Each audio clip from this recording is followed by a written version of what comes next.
Released as the expansion bus of the Commodore Amiga 3000 in 1990, the Zorro III computer bus was used to attach peripheral devices to an Amiga motherboard. Designed by Commodore International lead engineer Dave Haynie, the 32-bit Zorro III replaced the 16-bit Zorro II bus used in the Amiga 2000. As with the Zorro II bus, Zorro III allowed for true plug-and-play auto-detection wherein devices were dynamically allocated the resources they needed on boot.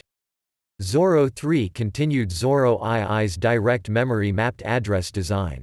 Just as with Zorro II on 24-bit systems, Zorro III reserved a large chunk of 32-bit real memory address space for large memory mapped cards, a smaller chunk with smaller allocation granularity for I/O type board. Zorro III was never supported on 24-bit address or 16-bit data devices, it required a full 32-bit CPU. The CPU could directly address any Zorro III device as memory, so Zorro memory expansions could be made as well as it being possible to use video memory on a video card to be as system RAM. As an asynchronous bus, Zorro III specified bus cycles of set lengths during which a transaction conforming to the specifications of the bus could be carried out. The initial implementation of Zorro III was in Commodore's FAT Buster Gate Array, assisted by a very high-speed PAL and numerous TTL buffer chips for bus buffering, isolation, and multiplexing.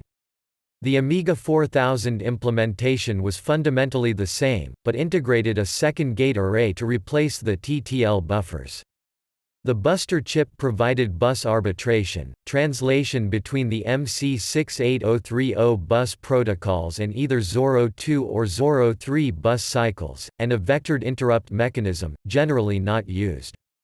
Zorro II bus masters were legal bus hogs, but Zorro III devices were fairly arbitrated and had controller-limited bus tenure. Despite being a 32-bit bus, Zorro III used the same 100-way slot and edge connector as Zorro II. The extra address and data lines were provided by multiplexing some of the existing connections with the nature of the lines changing at different stages of the bus access cycle. However, the bus was not fully multiplexed, the lower 8 bits of address were available during data cycles, which allowed Zorro III to support a fast burst cycle in page mode. Properly designed Zorro II expansion cards could coexist with Zorro III cards. It was not a requirement of a Zorro III bus master to support DMA access to Zorro II bus targets.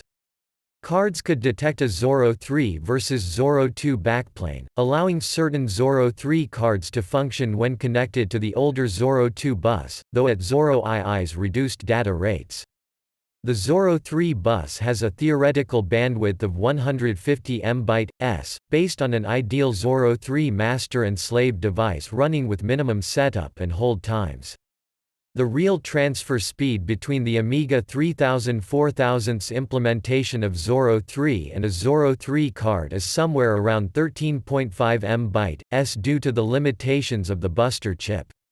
This was comparable to Intel's first PCI implementation, which peaked at 25 MByte/s.